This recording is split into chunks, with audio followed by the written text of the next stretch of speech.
Hey, what's up everyone? I hope you're all well. I'm Patrick and this is where I ramble about tech and other stuff I like. So today I'll be showing you some of my favorite iPad Pro accessories of 2020.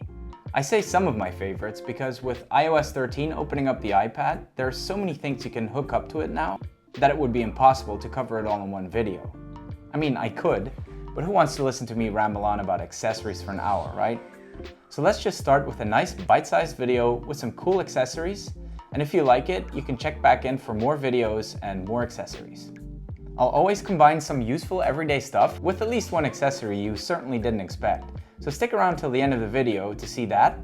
And don't forget to subscribe and hit the bell so you know when the next one drops. It's almost Father's Day, so in today's video, let's focus on some accessories to make Daddy happy. For the iPad. Why, what were you thinking? Weird. Hold up. When I pull up, they all on me like they want. So let's start with the iPad itself. It's a beautiful device, and if you're anything like me, you want to keep it that way. So applying some decent protection is crucial. The first thing I did is get a skin, because I don't want any nasty scratches on the aluminum backside. I opted for a D brand skin. They have lots of colors and patterns, or something more funky like this teardown skin. I got the carbon fiber one in black because I like to keep it simple. What I also like very much is that D brand lets you wrap as much of the iPad as you want. I chose to protect the backside and the camera, but you can also wrap the frame and even the Apple Pencil. I was a little apprehensive because I thought the skin might interfere with the magnets, but it snaps onto my Magic Keyboard just as easily. To protect the screen, I used the paper-like screen protector, version 2 with nano dots, whatever that means. Honestly, I didn't buy it for the protection, which is a great little extra. I bought it because I take a lot of handwritten notes and I hate the way the Apple Pencil slips and slides all over the screen. It makes my handwriting look even worse than it already is. And don't even get me started on drawing. Paper-like fixes that for me. The texture of the screen protector gives a bit of drag to the Apple Pencil, which makes it a lot easier to control your handwriting. I know it sounds super corny, but it really does feel like paper, and it even sounds like it. There's a link in the description if you want to check it out.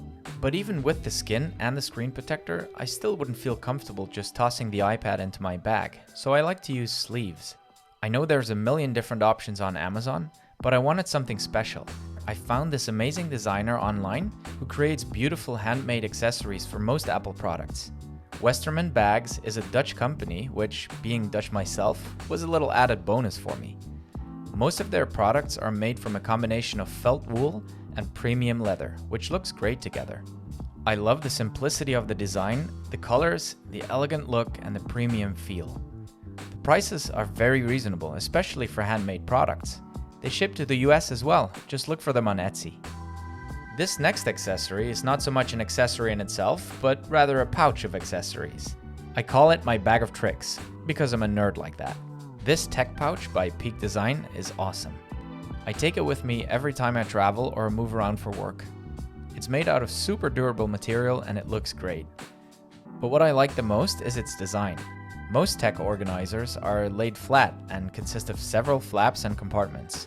This one stands upright and it opens up almost like origami, so you can see everything in it at one glance. I usually sit it next to me when I'm working so I can just grab whatever I need. For me, the most important accessory in here is this power bank. Even though the battery life on the iPad Pro is pretty great, I'll still run out of juice every now and then on those long days of work or travel. Because it's not always possible to get to a power source, I carry around this bad boy. It's the Anker PowerCore 26,800 mAh battery bank with USB-C power delivery. This means that you can easily give your iPad Pro a full charge and still have enough juice left to charge your phone and other devices. As you can see from the scratches, I've had this thing forever, but this thing is a tank and it's still going strong. What is great about using it with the tech pouch is that I never really have to take it out. You can just run a cable through the dedicated opening and pull out the cable whenever you need a charge. Maybe I'll do a separate video on this pouch and show you everything inside. For now, I'll just show you two more things that I use pretty much every day. The first one is this little guy by SanDisk. It's a 32 gig thumb drive, but what makes it so cool is that it's a dual drive, meaning that it has both USB-C and a USB-A connector. This is super useful if you're trying to move files from a PC, for instance, onto your iPad or vice versa. But you can also just use it as a USB-C thumb drive and transfer files between those devices. These things are surprisingly cheap. You can get the 128 gig version for as little as 20 bucks. I'll put a link in the description. The second thing I use every single day is the USB-C Hub by Anker. If you want to use an iPad, you gotta live that dongle life. This one has an HDMI port to hook up the iPad to an external screen. It has an SD and micro SD card reader, which I use all the time to transfer my video straight from my camera onto my iPad. And it's got two USB-A ports that allow you to hook up all kinds of accessories. And because the Anker has a power delivery pass-through, you can power the device and your accessories at the same time. It even has an Ethernet port, which is great when you're doing heavy work and you need that little extra speed, or when you're in a hotel room and you don't want to use the Wi-Fi. The hub forms a nice bridge to the last accessory I'll talk about in this video, since I needed to hook that up. I promised you one accessory that you didn't expect. Well, unless you paid close attention to my best apps video. This is the Akai MPK Mini MIDI controller. If you're into music creation or you'd like to get into it, I can highly recommend this guy. You can get it for less than 100 bucks and it has a ton of functionality. I'm no expert at all, but I love creating simple tunes and beats using apps like Beatmaker 3 or even GarageBand.